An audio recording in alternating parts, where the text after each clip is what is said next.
Hello, my name is Justin McClure, and I'm here today with Will Sloan. And you're listening to the Important Cinema Club. And today, it is an incredibly self-indulgent episode where we talk about our Toronto film memories, specifically the ones that made us. I think we'd like to paint a picture of a changing and evolving Toronto. We want to weave a sort of memory tapestry, a My Winnipeg, if you will. The classic Guy Madden film. That's Will right. there be fiction that is inserted into this as well? Yeah. And it's up to the viewer to find out what is true and what is not? Nope, it's all going to be true. Okay. So where do you want to start? Are you going to go chronologically? Which way are you going to approach this? Well, yeah, I guess I'm sort of going to go chronologically. We'd like to take this episode to tell you about some of the people, some of the places, some of the events that shaped our cinephilia, all of them Toronto specific. Because, you know, we've been around for a while. We're in our mid-30s. We've seen the city change. We've seen people and things come and go. We've seen institutions fall. We've outlasted all of them. Well, we will soon become extinct like the dinosaurs. I would say 30 to 50 years from now. I think, you know, for some people, we're probably already there. I'm sure there are some younger people listening to us who we're going to be the thing that they disavow. Oh, yeah. I remember the Important Cinema Club. I listened to a few episodes of that. Yeah, they're going to toss us aside as sort of lame and normie the way that I know we did for Film Spotting. And then Yes. eventually, they're going to kind of come back around and they're going to say, you know, those guys, they... Wait a minute. So are you saying you've come back around to Film Spotting recently? I haven't heard it in years. I'm sure it's lovely. Oh, so you will come around in your... I'm not starting to beef with Film Spotting. No, not at all. I remember listening to Film Spotting, working at my job as a reference checker for Home Hardware, sitting in the back room, just going through episodes as I ate my lunch. I mean, back then it was like the only film podcast. Yes. So what were you going to do? All right. So I'm a little bit different than Will in that I came to Toronto willingly, that it was not a... You know, I lived near it. So, like, it's been part of your life the entire time, right? Yeah, that's right. I mean, I grew up in Etobicoke, which was a suburb of Toronto, now amalgamated into the city officially.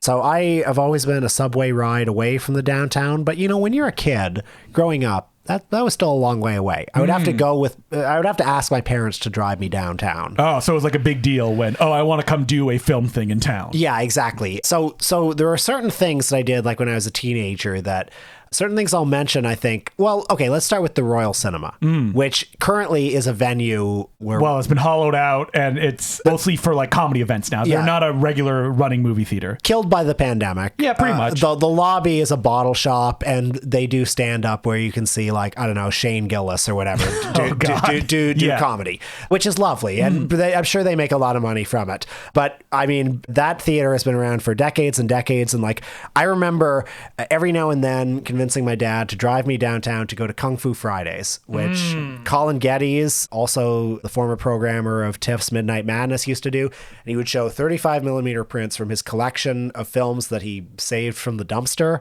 Yes, that I believe a lot of them he got when the theater that he managed closed down. Maybe they were in like the basement. And to go back and how he got that job working for the cinema, which was, I believe, Golden Harvest? Yeah, he was a guilo in his early 20s who, because he had done two fanzines that I'm holding in my hand. 2 fanzines. That's it.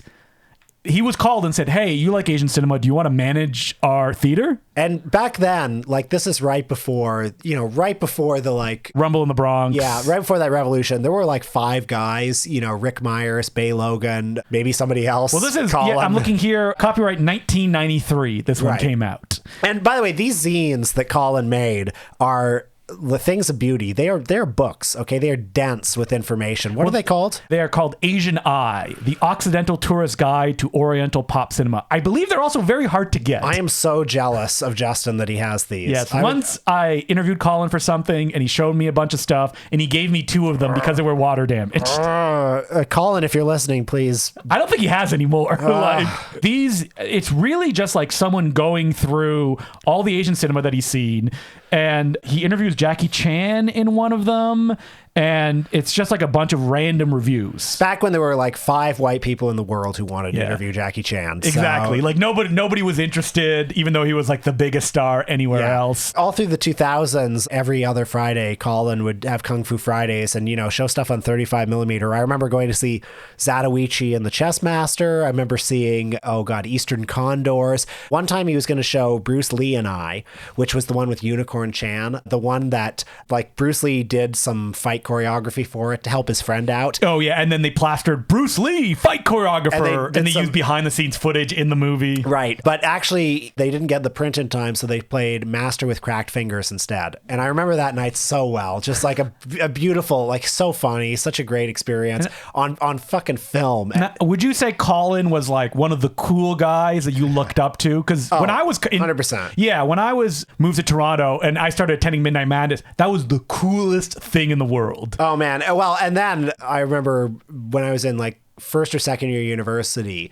I was, went to some TIFF like press conference thing as a student journalist. Mm-hmm. And I think I sidled up to Colin, worked up the courage to tell him how much I liked his thing. And he invited me to Fantascope, which you were in Fantascope. No, right? I was not. Oh, you weren't? Okay. No, I had been to 1 or 2, but I didn't have any friends that went to it, so I wasn't invited. Oh, well, Fantascope was his, and this is another one of mine. Fantascope was his like secret film society that was at Cinecycle, which is this great venue in Toronto. Still exists. We had my bachelor party there. Yeah, we had my birthday party there recently. Where we watched Rifkin's Festival. We watched Rifkin's One Festival. of the greatest screenings of all time. It was run by a man named Martin Heath, who I don't think it does it anymore, but it used to be a bicycle repair shop. I cannot imagine he still does that anymore. And it is on Spadina, which is one of the busiest streets in Toronto. It's behind some buildings. Mm-hmm. It's like this shed.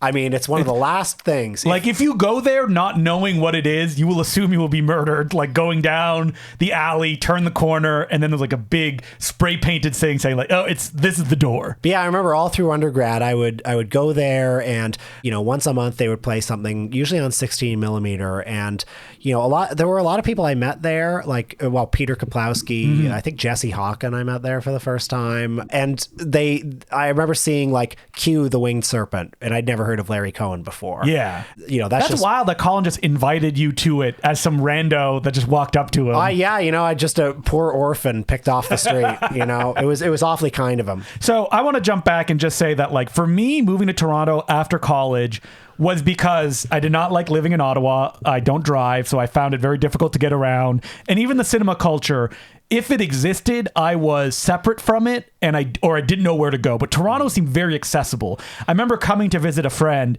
and going to Suspect and opening an account, taking out 12 movies and burning them all onto my laptop because I didn't know anywhere else I could get access like I had there. People may say, like, this period of time, I don't remember the exact years. Oh, there was stuff in Ottawa. I didn't know about it, but I knew Suspect in Toronto because Suspect was probably the first big movie thing that I knew in Toronto. And you would walk into that, a video store on Queen Street, and it seemed like Mecca. Like, it was gigantic. The ceilings were so high as well. What are your Suspect memories on Queen? Well, so I only went to the one on Queen a few times. Really? And because it burned down I did, yes. Like pretty early on. Well, early on in my life in downtown Toronto. The one that I went to the most was the one in Mirvish Village near Bloor Street. But yeah, when I was in high school and I started to be able to like go downtown just by myself, started to be old enough to do that. What were like the movie things that you wanted to go towards? Well, I used to I would go to the art houses. I would go to like so that would be like the Cumberland. Do you remember the Cumberland? Yep, that was the one that's in. Is it Yorkville? Yeah, it was in Yorkville. It's not there anymore. The Varsity used to be an art house one. Yeah, kind of like it is still kind of like the upper class. You feel just because it's right downtown. Well, yeah, like they'll play like Poor Things or something like that, and they do all the print screenings as well because they have a 70 millimeter projector. But like in high school, I remember going to see 2046 there.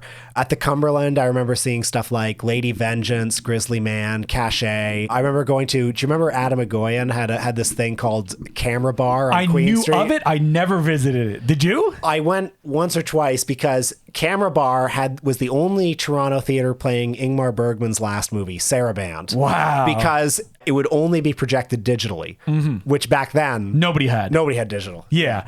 How long did that last, I wonder? Because it was... I wonder if is it still there? I don't think so. Probably not in any form where you can like watch things. So like when I come to Toronto, I don't remember how I started like looking at movie stuff. I definitely started going to the Bloor Cinema. Yeah. And that was really big for me.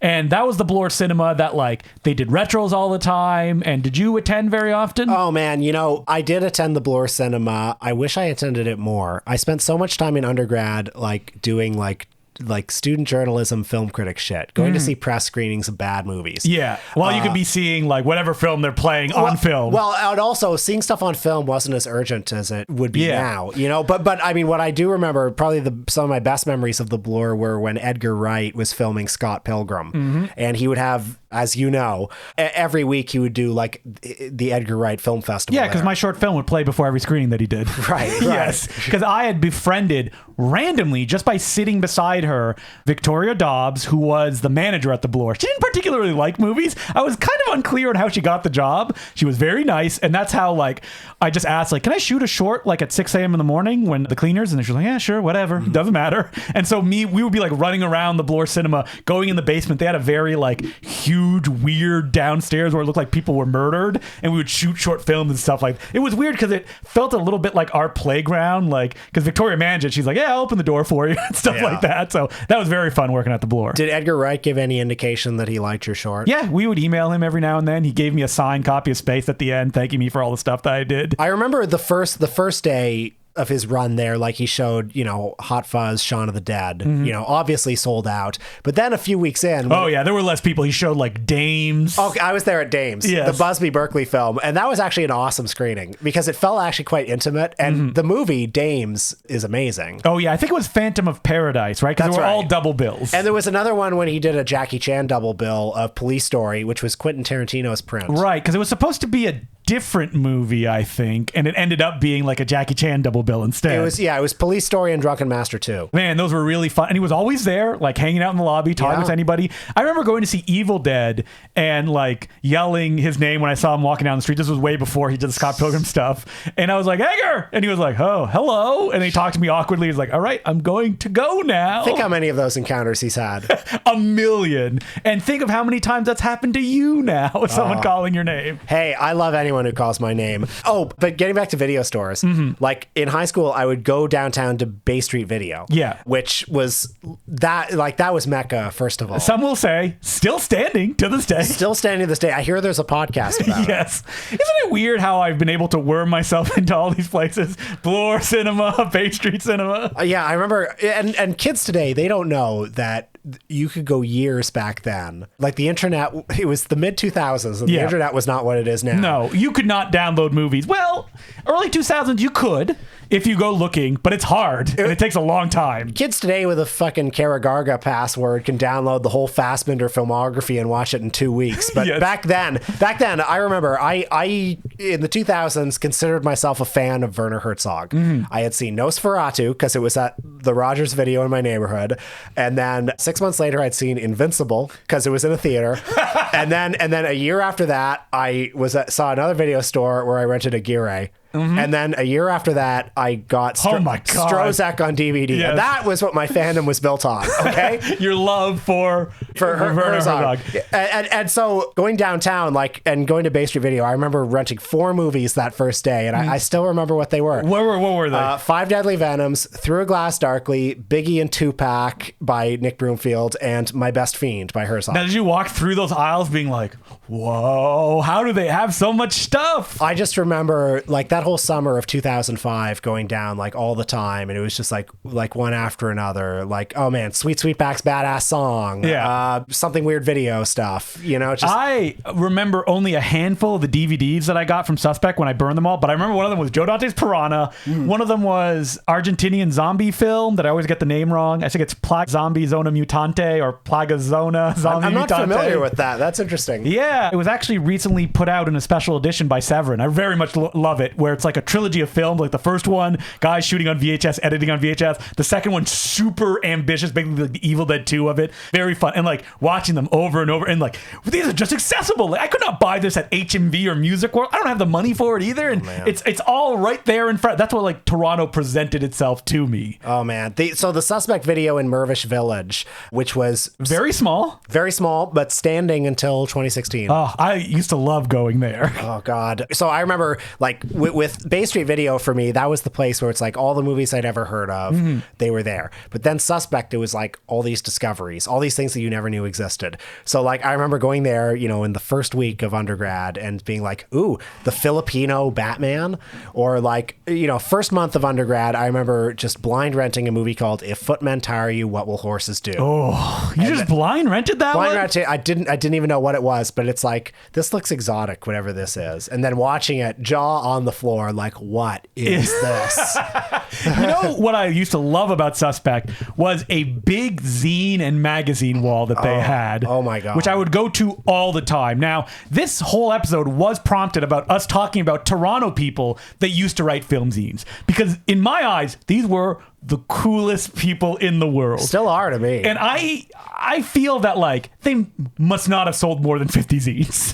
Like which it's like the Velvet Underground, if you ask me. Everyone who bought their zines started a film podcast. Now let's talk about some specific names, because I want to talk about Mr. Greg Woods. Do you remember where you stumbled upon his zine for the first time? Because I know. I know too. Because I stumbled upon it.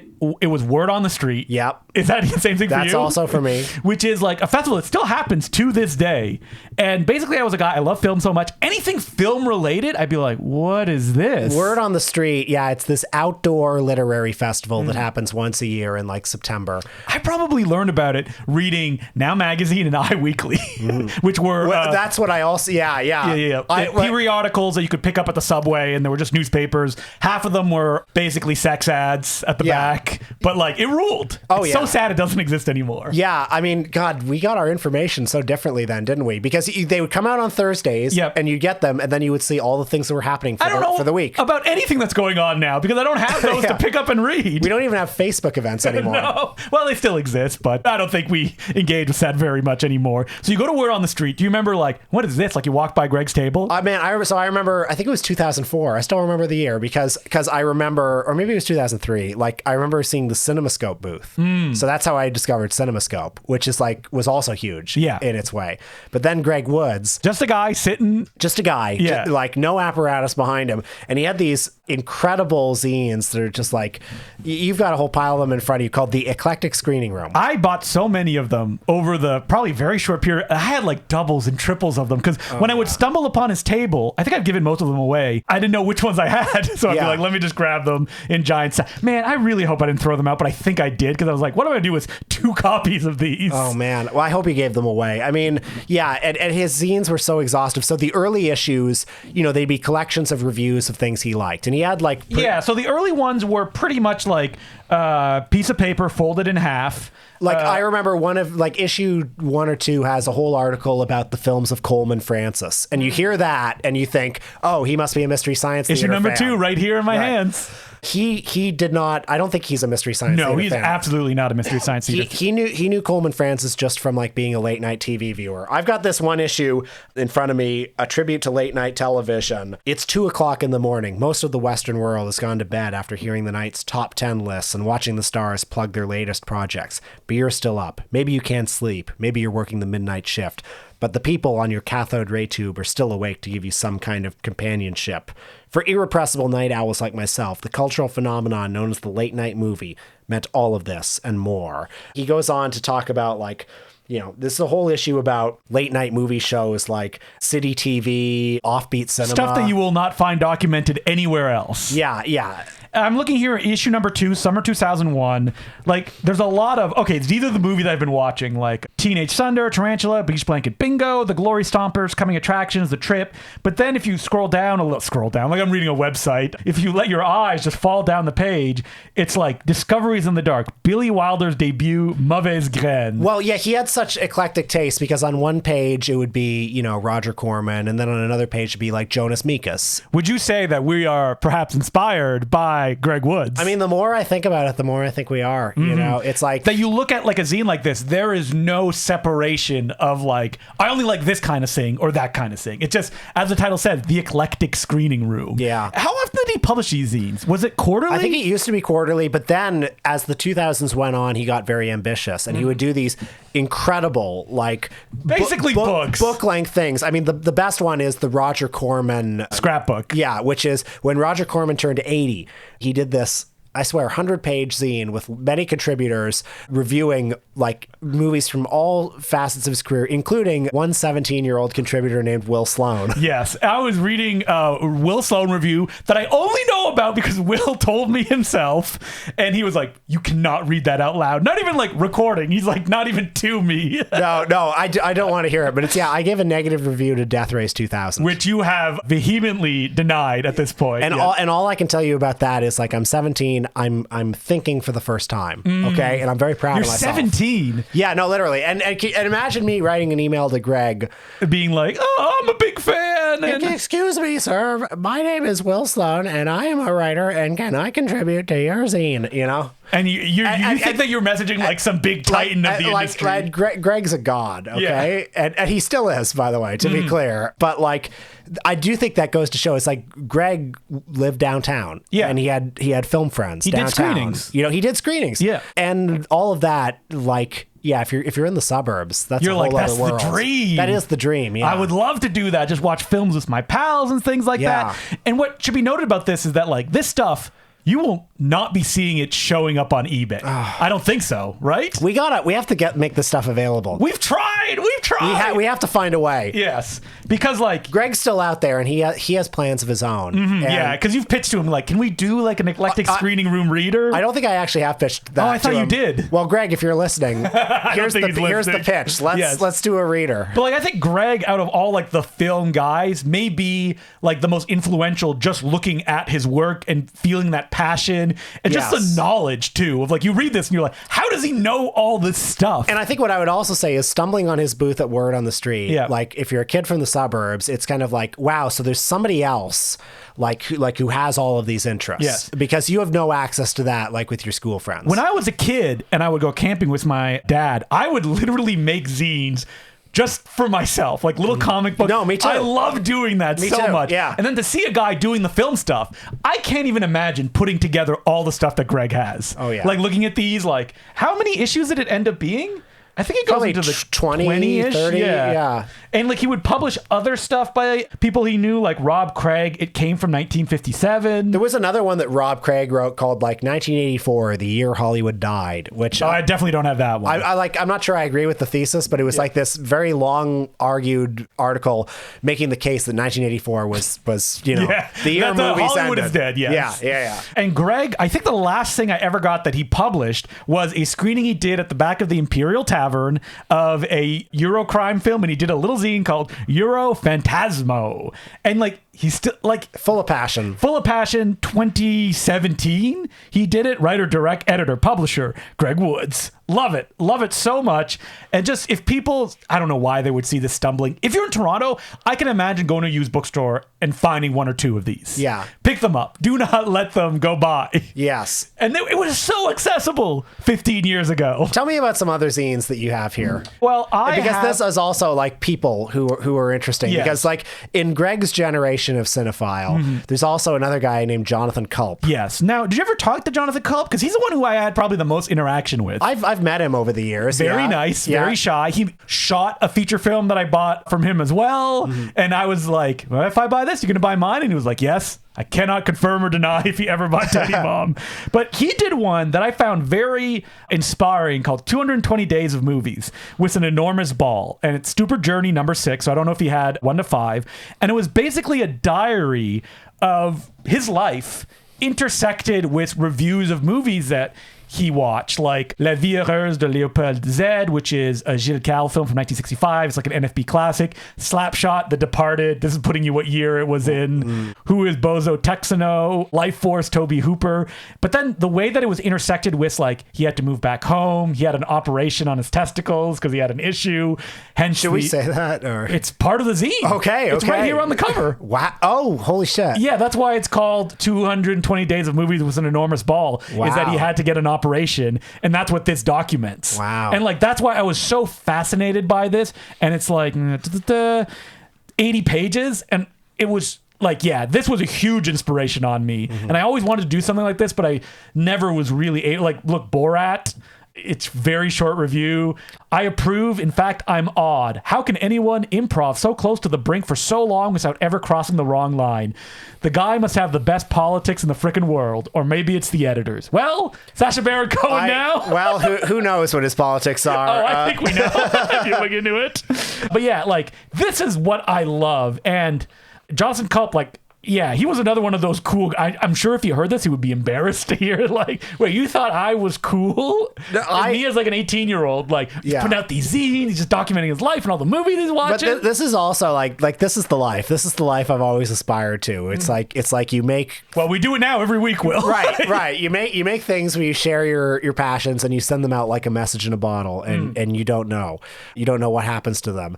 Why don't I tell you about just a few more figures who have been kind of influential to me? So again, being in like middle school or high school, there was a show on the Rogers Network, and it was probably like the biggest show on the Rogers Network, called Reel to Reel. Rogers Network, by the way, public access. Yes. But Reel to Reel, like, obviously had some money behind it.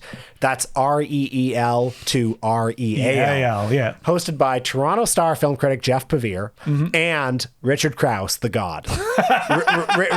Richard Krause, like, he's on TV. You've seen everywhere. him. If you've gone to a press screening in Toronto, you've seen him. He's there. And I also wrote a good book about the Devils. Yes, he had did. The most famous interview with Ken Russell at the Bloor Cinema. When I say Richard Krause is the god, I'm not lying, because he also has these other books, The 100 Best Movies You've Never Seen and Son of the 100 Best Movies You've Never Seen, where you see Richard Krause on TV and he comes across as like, a Roger Ebertian figure, talking about the new releases, but deep down, secretly, he's a freak. Like those books have articles about like Ray Dennis Steckler movies, Santa Claus Conquers the Martians. It's like all the movies that the Medved brothers thought were bad are in those books, like, good now. Yeah, but like he's honestly approaching. Like, I Woke Up Early the Day I Died is in that book. Like, real freak shit. And so I've always admired him. And then this show, like, I remember on this show, they used to do like their dispatches from the Toronto Film Festival. And they'd be like standing on a street corner, literally on a street corner in Yorkville, like chatting about the movies they'd just seen with their press lanyards around their necks. And I was like, oh, I want that. That's the life. You're on the street corner. Yeah. You got your cappuccino in your hand and you're just chatting about going to see Head in the Clouds with Charlize Theron. I thought you were going to say Harry Jaglom is waving you in. Henry Jaglom, yeah. I mean, I never had like one of those, like, I need to tune in kind of Toronto like movie show. I think it was probably two. I didn't have cable. I think Reel to Reel was the only one, really. Yeah. But like I've talked about in Ottawa, there was the Drunken Master Review, which was Lee DeMarb, the director of Jesus Christ Vampire Hunter, who runs the Mayfair. Yeah, exactly. Yeah. And that theater he started running it when I moved away, and they played so much stuff I wanted to see that I was like, no. They used to do like, I think almost every 2 weeks, like out of his Hong Kong 16 millimeter, 35 millimeter collection. They don't really do that anymore, because I think when you run a theater like that, you kind of get burned out. It's like the young guys who ran the Fox Theater, when they started running it, they started doing a 12-hour all-night celluloid movie marathon. That's where I met my good friend Christian Murdoch. He sat beside me and we started chatting, and that was my movie guy. We would go see screenings together. He was with me when I assaulted Edgar Wright at the screening of The Evil Dead. You didn't assault him. No. Edgar. Right. And he's like, oh, he turns to me thinking that it's somebody that he knows and it's just some crazy fan. Well, Lee DeMarb, definitely one of the gods. Also, Stacey Case. Yeah, I was going to say Stacey Case, but like Lee DeMarb, he had the show, and this was like the original podcast I heard, because it was just three friends shooting the shit about movies. And I was like, you can do this? this? That you're Yes. just going in whatever direction. I remember calling them because they would have contests. This was a Carleton University show. And it was like the biggest thing in the world. I'd go to my dad's house, the only place I could listen to it, looking for the station when we get out of the car, being like, I need to listen to this. I need to listen to this. But Stacey K, speaking of Christian Murdoch, he was with me when at Fan Expo, we came across the table of the guys from Things, the Canadian classic. They were selling the movie and they said, we're having a screening tonight at the Trash Palace. And I went, I don't know what that place is, but I'm going to go. And that's where I went to the Trash Palace for the first time, run by Stacey Case. Stacey Case was and is a man with a big 16 millimeter film collection, and Trash Palace in the 2000s, you would have to go to Suspect Video on Queen to get a ticket that would give you the secret location. Wait, that's the only place you could get it? Yes, back then. And then it would tell you the secret location. And weren't the tickets really fancy because he ran like a printing shop? Yeah, they were and he beautiful. did them himself? And they were at his printing shop in the East End of Toronto. The basement. Yeah, you would go in there in this office building. I remember it very vividly. No, it was, you went through the alley, you went back around, down the stairs. That's where it was. Right. I remember seeing Gorilla at Large there. And there was also a short film on 16 millimeter he projected starring David Ogden Stiers that was all about Hawaii. Yeah, so he did it every week. So if you went every week, he would do serials you could follow. I remember going by myself and feeling very shy, and Stacey coming around, going down the aisle, be like, hey man, nice to see you, and like tapping me on the shoulder, just being like, I'm just happy you're here. And it's like, I don't know who this is. I feel very welcome though at this place. And Trash Palace, after being away for a few years, is back now. It's monthly now at the Cinecycle, so you can go. That's right. And it's not organized by Stacey Case. It's actually organized by Dan Lavransky, aka The Mouth, who used to do Trash Palace with Stacey because he has a very big 60 millimeter collection as well. Yeah, and it's awesome. You know, you should go to it. You should look it up. It's on Facebook. One last name I want to bring up. Okay. You know who it is. Who is it? It's the no. It's the God. No. It's the God. No. Reg Hart. Oh God. I've never been to a Reg Hart screening because even me looking at, if you go to Downtown Toronto to this day, you will see his flyers on hundreds of posts. They change every day, it seems. And there are certain people, you know, the Cinecycle, that's one type of venue like this. The Cineforum, which is Reg Hart's venue, is another venue like this. It's not a it's a venue in that it's his home. Yes. Reg Hart is a man who for 50 years has been projecting movies in Toronto in some form or another. He started at Rochdale College, which was not a college. Oh, that's like, how about we run our own college, man? It was a hippie drug den. Yeah, exactly. And he would play movies there and he would charge admission, which I understand was very controversial at the time. Oh. There were a lot of people there who were like, Reg Hart's a capitalist, man. He's charging $5 to go see like Cabinet of Dr. Caligari. Or he was the first person. Please don't tell me he was playing Cabinet of Dr. Caligari back then too. He was the first person to show Deep Throat in Canada. Whoa. Which it was not legal to show that in Canada, and admission was $5 or $0 if you came nude. Which tells you a little something about Reg Hart. As we talk about Reg Hart, very controversial figure. Yeah, and I mean, folks, do what you want. I don't necessarily recommend going to... Do not go to a Cineforum, please. So he would project in a variety of different venues for like a long time. And then in 1992, he started projecting in his home on Bathurst Street.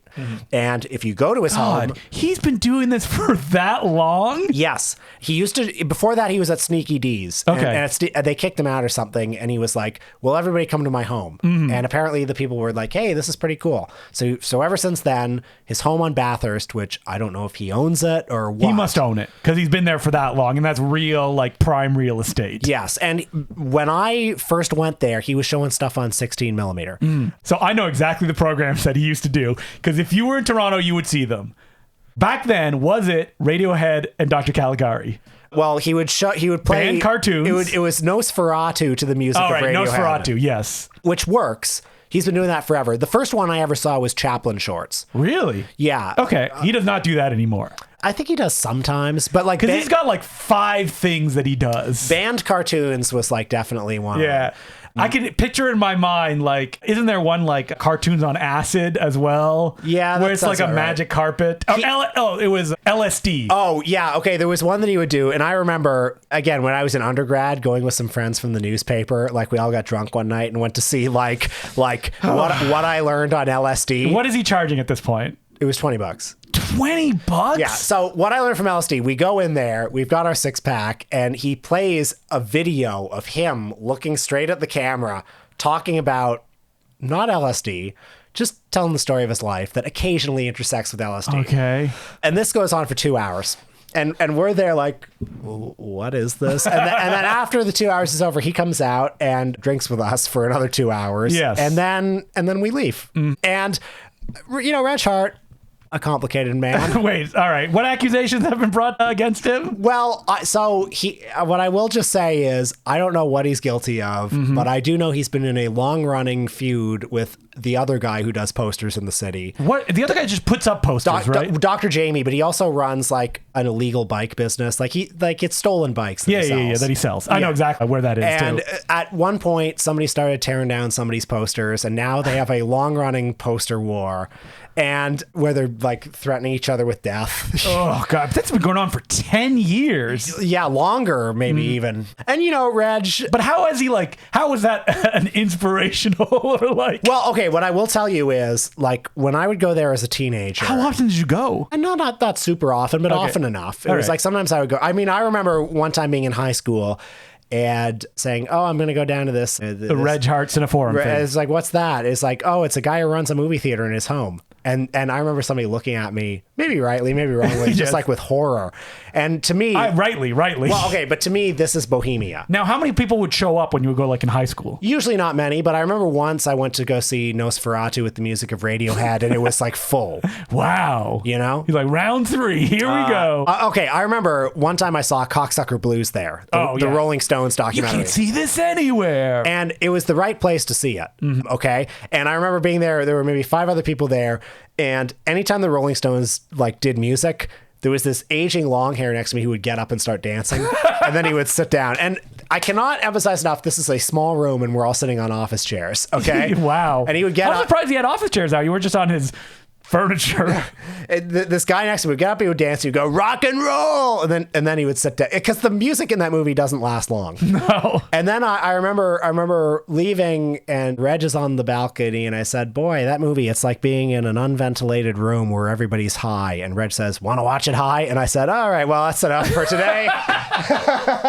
See you next week, Reg. And what I like about the Cineforum and him is, and this is the full extent of the defense I'll give him. Okay. It's just like, much like the Cinecycle, much like a lot of these things, it's as the city gets more and more gentrified. It exists. As the city becomes more and more just one big Rexall, it's amazing that there are these pockets of things, these odd, like old Toronto institutions that still remain. And like, it's illegal to run a movie theater in your living room. He has... Still doing it. He's figured out over the years, he keeps saying... Wait, who is the famous academic who once said something nice about him and it's still on the posters to this day? There are several people like that who I think... Just in passing. Yeah, like Michael Valpy said something nice. Oh, you're thinking of Jane Jacobs. That's what I'm thinking of, yes. Yes, Jane Jacobs said something nice about him and... Still on his poster to this day. Yeah.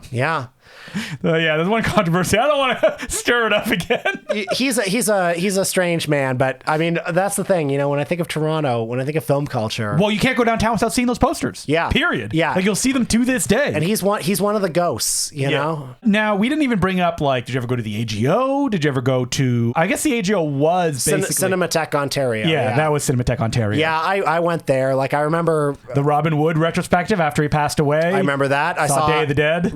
Me too. Yeah. I was there. Rio Bravo, I saw for the first time there. I remember when they did a whole complete Nagisa Oshima retrospective, including the ones you've never heard of. The one that's just still frames from a manga. Yes, I saw that movie. Yeah. Band of Ninja, it's called. Yep. And I sat there for 2 hours. It was so boring. I could not deal with it, but I've seen it. Yeah. I mean, let's be honest. Would TIFF do something like... They don't do complete retrospectives anymore. No, I think they did the complete Godard. And, that was a long time ago, though. Yeah, and that was probably what cured them of it. You think so? Well, but once you get in that back, I think we discussed it because we were doing the podcast when that was happening, didn't we? Man, I loved going to that because I saw all of his Marxist movies there, and they brought in 35mm prints, and it's it'd be me and 10 other people, one of whom was Bart Testa, and we'd all just seeing these movies. Would you consider Bart Testa an influential figure when it comes to movie stuff for you? He's not influential, but he is a god. Yeah, he is a god. Yeah. Did you have classes with him? I definitely had classes with him. Bart Testa was the most feared professor at U of T. Feared? Cinema Studies. Well, he's just like, he seemed like a very like rigorous, strict guy. He was, from what I've heard. I never had him as a teacher. I had a Chinese cinema class with him, and I remember being on an escalator with him once and saying, I just saw the new Zhang Yimou film, A Woman, a Gun, and a Noodle Shop. Have you seen it? And he said, no, I haven't seen it. All of those fifth-generation Chinese directors have quite disappointed me lately. When you look at their trajectory, and he goes on and on and on, and then he's like, but what did you think of it? And then I thought, oh boy. I thought it was okay. I remember once, you know what? Something that I don't want to miss talking about, very influential on me, going to Cinema Studies, putting on 35 millimeter screenings for free at U of T in his town hall. Okay, we did not know how good we had it. Free Friday films at U of T. I think Peter Kaplowski, both of our pals, was on the programming board for some of that. Yes, he was. Yeah. And they would show 35 millimeter prints of, I mean, the best one. The one I'll always remember is Cult Night when Super Fuzz. he showed Super Fuzz. Yes. Which is this very bad Italian comedy. With Terrence Hill. Yeah, where he's like a cop with superpowers. Directed by Sergio Corbucci. And then when I went to the Bud Spencer Museum in Berlin, there was a big statue of Super Fuzz. Full size. Yep. Yeah, that was so good. Like, I was missing those, being like, I'll catch that some other time. I should have been there every week. I know. When they showed those for free. Well, there were some things I saw there. Like I saw Casino on 35 millimeter. I saw they did another one, the Jean-Pierre Melville films. Or like Boogie Nights I saw on 35 there. And it's like, if that was for free today on 35, like there'd be a mob scene. Yes. But back then, maybe half full. Yeah. When they would show stuff like that. That I remember, like, that was one of the things that, like, oh, what are they showing this week? I'm very excited to go down and check it out. And then finally, I think I would say when the Royal Cinema sort of came back, there was a brief period in the 2010s when it came back. Yep. You know, young people are managing it, hiring programmers. We're in our 20s. Yes. And, you know, we're going. And, you know, I'm seeing a young man named Justin Decloux. Yeah, that's right. Get up on stage. With his series, The Laser Blast Film Society. Isn't it weird that someone who many people would perhaps call me unsocial, I'm somehow all at these places? That's because I'm like a laser missile when it comes to being social. Yeah, our trajectories are interesting because we were in the same room countless times. Yes. But I don't think I never officially met you until like 2014. I think that we've talked a few times, and I was always like, Will's the smart movie guy, which is why I approached you to do this podcast. Yeah, so there well, you go. yeah. His big glasses, I guess. He's like, look at that nerd. You're absolutely right. And I remember at one of your Laser Blast Film Society screenings, you were handing out like little flyers for the Loose Cannons podcast. And I remember listening to it one day and thinking, hey, this is actually pretty good.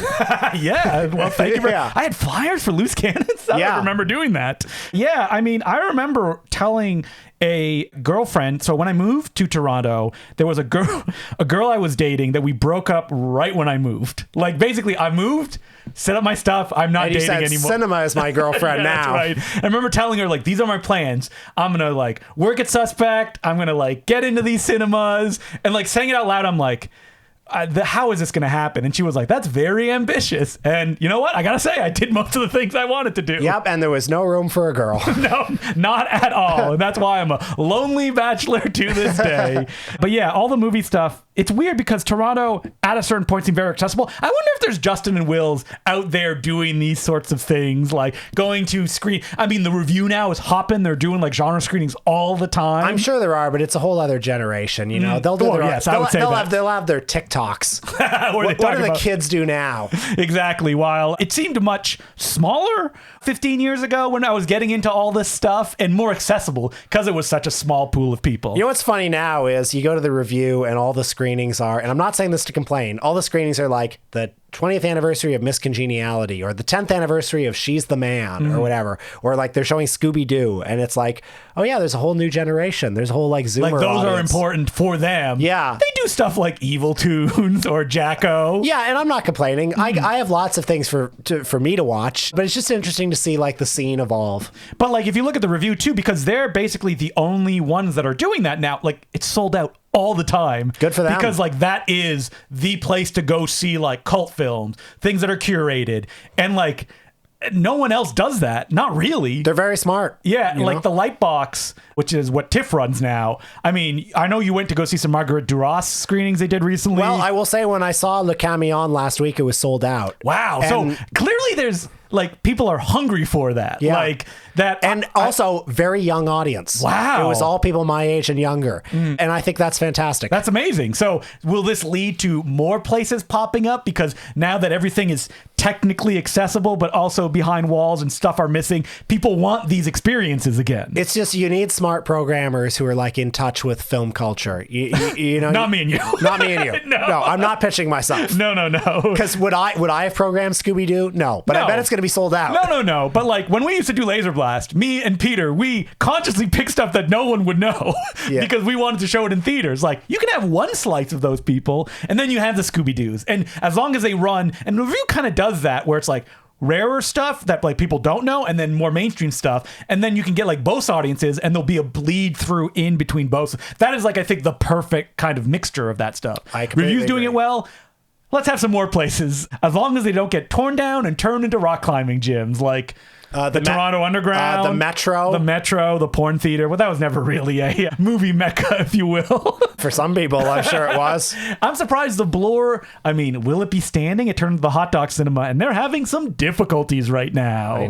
I know. So it's an uncertain future, but things that are doing well are doing very well. Very well. And I hope that it will continue. So I hope this lets people go on like weird hunts for these zines now. I think I'd love to know, folks, about your own trajectory. Yeah, like what are the things that are I'm sure that everyone has similar stories in these cities that they lived in. Or thanks to the internet now, I'm sure you have like your websites, your podcasts, well, your there's not really personalities. websites anymore. Your Facebook pages. Facebook page, Twitter accounts. Yeah. That's basically what it is now, of people that you follow and will recommend stuff. Well, let's not talk about badmovies.org yet again. Or zombiekeeper.com, Kung Fu Cult Cinema. They've heard about it enough. Yeah. So, as per usual, you can send us letters at importantcinemaclubpodcast@gmail.com.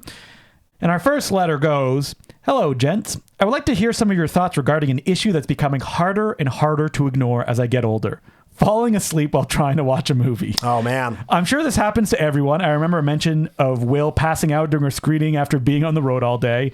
I think we were talking about the drive-in. Yes. But that's, yeah. But it has been happening so frequently these past few years that it's causing me to reevaluate my viewing habits somewhat. I'm an elder millennial, so watch out. You could be next. Unsurprisingly, I can never truly predict if it will happen. I can throw a movie on at 10 a.m., 4 p.m., or 9 p.m., and it doesn't seem to make a difference. Genre doesn't seem to matter either, whether it's an art house flick or a flashy action film. The risk is always there. Luckily, it hasn't happened at public screenings yet. No, I do not suffer from narcolepsy. Let's be honest. Have you ever fallen asleep during a theatrical screening? No. At Midnight Madness. Woo! Oh, so yes, I have at Midnight Madness. But for the most part, not at theatrical screens. Except if they're midnight, or except if it's like when we've gone to the Mahoning Drive-In, there have been a couple times at 4 a.m. when I have fallen asleep. It's so late. I missed the second half of Godzilla 2000. What I'd like to know is, if you fall asleep to a movie, how likely are you to go back and rewatch the parts you missed? One notable example from recent months has been an excellent Une si jolie petite plage from 1949, which took me probably about 3 hours to watch in its entirety, despite its 90-minute runtime. The movie's not even close to being boring, but something about its dreary, rain-soaked atmosphere seemed to lull me to sleep every 30 minutes. Are there types of films that you'll cross off your watch list, even if you don't revisit the scenes you slept through? Just last week, I missed the last 40 minutes of a Jess Franco, and well, I think I got the gist of it. So that's what I'm much more likely to do, is to like fall asleep during something and then not return to it. Would you log it?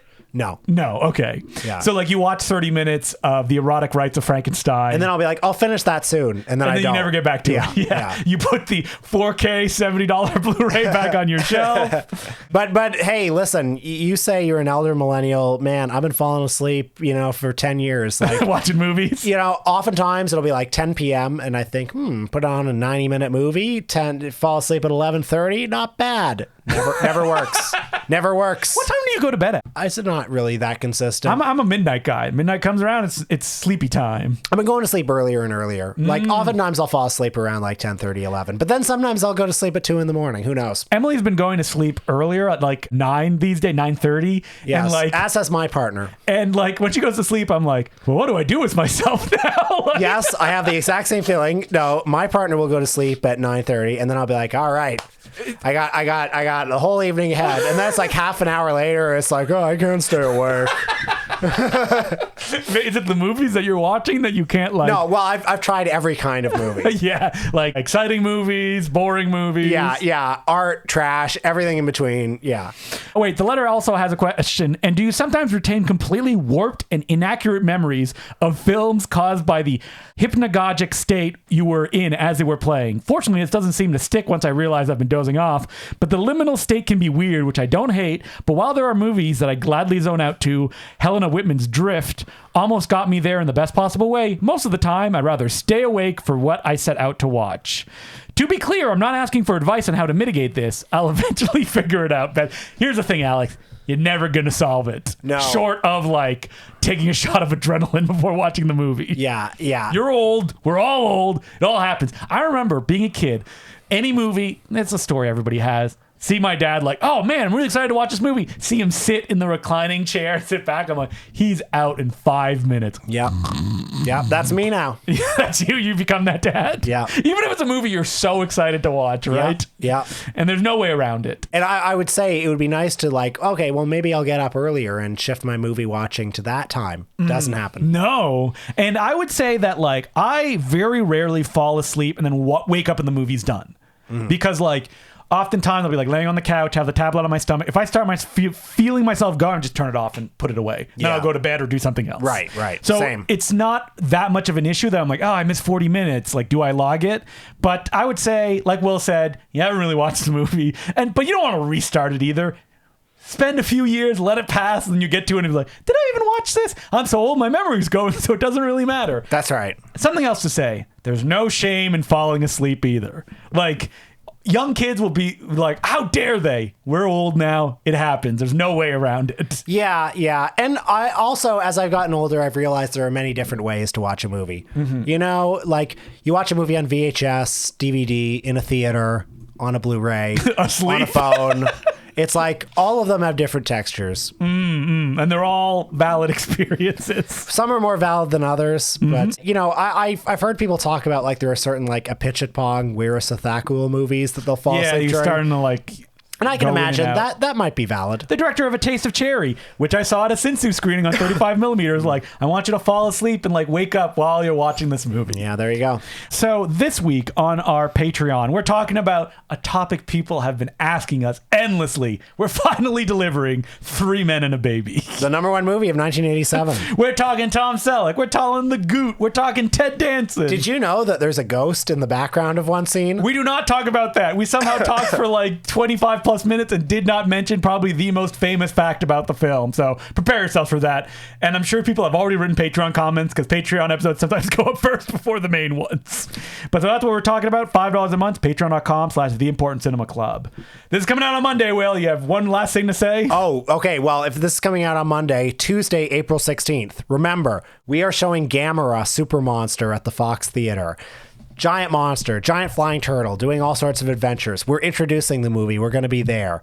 Fox Theater, April 16th. I have another thing to advertise. Speaking of the Laser Blast Film Society, a screening series me and Peter Kaplowski used to do, we're getting the gang back together and we're introducing Macho Tail Drop. You may go, huh? What's that? That's because it's a Canadian film that played at TIFF. It played a bunch of festivals, never got a proper release ever, and it's a very weird, low budget film that was made by a bunch of skaters with like a very bizarre, almost Buñuel meets Wes Anderson kind of feel. So we'll be introducing a screening of it at the Scotiabank Cinema in Toronto on April 17th at 9:30 p.m. It's free. You can get your ticket now. It's part of the National Canadian Film Day. So lots of movies playing that day.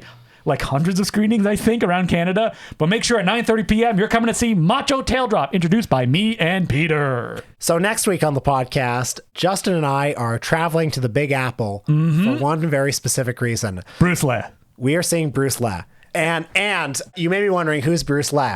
Don't you mean Bruce Lee? Yes. No. Nope. We're talking about the Bruceploitation actor extraordinaire, Bruce Lee. But he had out of all the Bruce Lee guys, probably the longest career, I would say. He's still working. He's still working. He's directing films. Guess what? We're dedicating a whole episode to Bruce Lee. We're jumping right in. Because he's interesting. Yes, like, he is. Like, I love the movies where he's like doing Bruce Lee shtick, like Enter the Game of Death, Bruce's Deadly Fingers. Are we going to watch his... Did he direct a Man Behind the Sun movie? He directed one similar to that, He right? directed Comfort Women. Yes, which is... We should watch that. On that. I have seen that movie. Okay. We should watch it. All right. So it's interesting. But I don't think I would recommend listeners who like to follow along at home to watch Comfort Women unless you prepare yourself for what it is. Very unpleasant. Yeah. But we're going to do Enter the Game of Death. Challenge of the Tiger.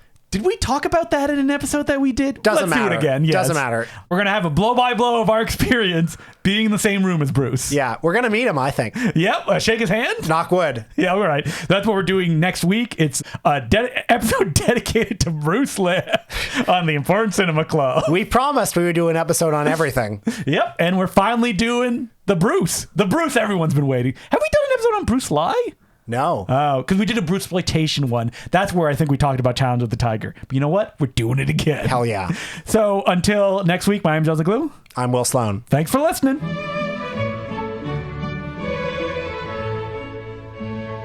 As per usual, I would like to thank some of our new patrons, who include Tim Hilbert, Crispy, Nicholas Peters, Bones Not Included, Brent, Nick Yoakum, Matt Sesnick, Ether Phallic, Samuel Langstone, Trav, and Jack McCockernathy. We could not keep doing it without you. Well, a few weeks ago on the podcast, in this segment of the podcast, I expressed some misgivings about fans of Mystery Science Theater 3000 on Letterboxd. Oh, yes. I said that if you watch a movie... Are you going to stir this hornet's nest again? Quite the opposite. I said that if you watch a movie, a Mystery Science Theater episode containing a movie, you should not log that movie on Letterboxd. Look, I know there are bigger problems facing the world right now. Yes. But, you know, I think it's a reasonable request. Yes, and there was some pushback, and I was not even really criticizing Mystery Science Theater. Although what I will say is that if you watch the movie on Mystery Science Theater, you haven't seen the movie. Yes. You've watched an edited version of the movie, and you've watched it with three little wiseacres talking in your ear the whole time. Who you like. You like. They're your I like them friends. too. They're your friends, but you've seen a different experience.